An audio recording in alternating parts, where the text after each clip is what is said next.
सच्ची प्रार्थना क्या है? क्या प्रार्थना केवल शब्दों का खेल है? क्या मंदिरों में जाकर हाथ जोड़ लेना ही प्रार्थना है, या फिर कुछ और है जो शब्दों से भी गहरा, पूजा से भी बड़ा और धर्मों की सीमाओं से भी परे है? ओशो के विचारों में प्रार्थना कोई क्रिया नहीं बल्कि एक अवस्था है। प्रार्थना वह नहीं जो होंठों से निकले, प्रार्थना वह है जो हृदय से उठे। प्रार्थना वह नहीं जो मांगी जाए बल्कि वह है जो जी जाए।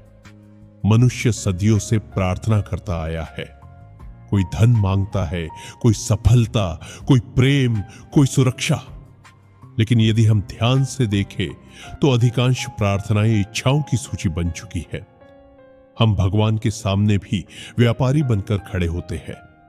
हम कहते हैं, मुझे ये दे दो, मेरी ये समस्या हल कर दो, मुझे दुख से बचा लो। ऐसी प्रार्थना में प्रेम नहीं, भय होता है। ऐसी प्रार्थना में समर्पण नहीं, सौदा होता है।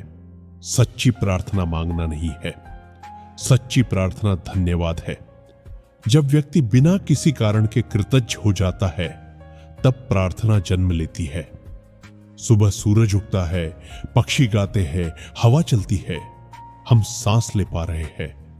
क्या यह कम चमत्कार है? लेकिन हम इन चीजों को इतना सामान्य मान लेते हैं कि इनके प्रति धन्यवाद देना भूल जाते हैं। ओशो कहते हैं कि प्रार्थना तब होती है जब तुम अस्तित्व के प्रति खुले हो जाते हो, जब तुम्हारे भीतर शिकायत खत्म हो जाती है और स्वीकार जन्म लेता है। क्योंकि शिकायत करने वाला मन कभी प्रार्थना नहीं कर सकता। शिकायत करने वाला मन हमेशा कमी देखता है। प्रार्थना पूर्ण मन हर चीज में सौंदर्य देखता है। एक बच्चा जब हंसता है वह प्रार्थना है। एक फूल जब खिलता है वह प्रार्थना है। एक नदी जब बहती है वह प्रार्थना है। और जब मनुष्य पूरे होश से जीता है तब उसका जीवन प्रार्थना बन जाता है।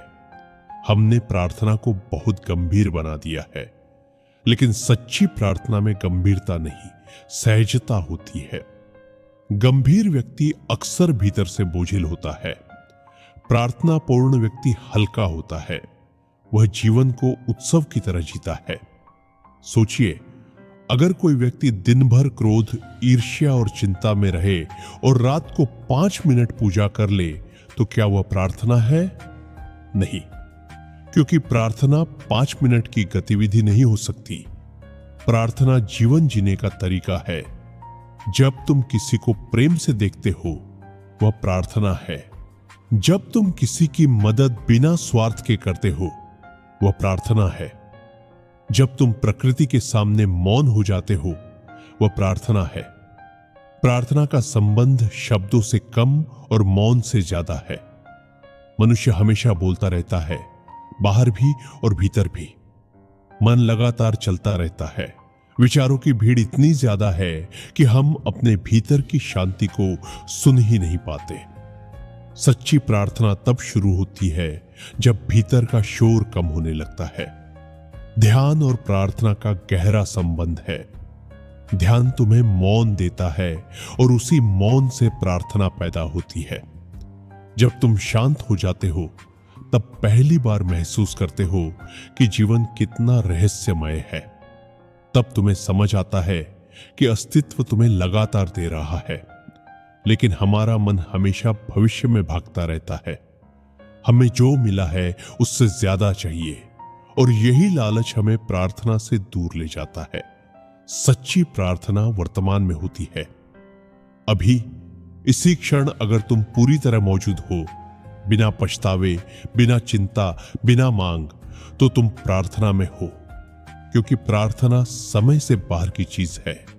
यह अब भी और यही घटती है। धर्मों ने प्रार्थना के तरीके बना दिए। कैसे बैठना है, क्या बोलना है, किस दिशा में मुंह करना है। लेकिन सच्चाई यह है कि प्रार्थना किसी नियम में कैद नहीं हो सकती।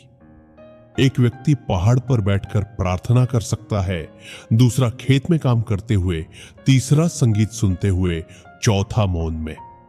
जरूरी तरीका नहीं, जरूरी चेतना है। यदि भीतर प्रेम है तो हर काम प्रार्थना बन सकता है। यदि भीतर होश है तो हर सांस प्रार्थना बन सकती है। यदि भीतर कृतज्ञता है तो पूरा जीवन मंदिर बन सकता है। सच्ची प्रार्थना में व्यक्ति अकेला नहीं महसूस करता। उसे लगता है कि वह अस्तित्व से जुड़ा हुआ है। वही जुड़ाव आनंद देता है। वही जुड़ाव भय को कम करता है, क्योंकि जब व्यक्ति अलग महसूस करता है तब डर पैदा होता है। जब जुड़ाव महसूस होता है तब विश्वास पैदा होता है। प्रार्थना का अंतिम अर्थ है समर्पण। समर्पण का मतलब हार मानना नहीं। समर्पण का मतलब है जीवन पर भरोसा करना, यह स्वीकार करना कि सब कुछ हमारे नियंत्रण में नहीं है, और जो हमारे नियंत्रण में नहीं है उसके खिलाफ लड़ते रहना केवल दुख बढ़ाता है। जब व्यक्ति कहता है मैं तैयार हूं जो है उसे स्वीकार करने के लिए, वहीं से प्रार्थना शुरू होती है। इसलिए अगली बार जब प्रार्थना करो तो मांगने से पहले रुकना, कुछ पल मौन रहना, सांसों को महसूस करना, जीवन को महसूस करना, और फिर सिर्फ धन्यवाद कहना। क्योंकि शायद सच्ची प्रार्थना यही है, कुछ मांगे बिना अस्तित्व के सामने झुक जाना, कुछ बोले बिना भीतर से भर जाना, और बिना कारण आनंदित हो जाना। यही सच्ची प्रार्थना है।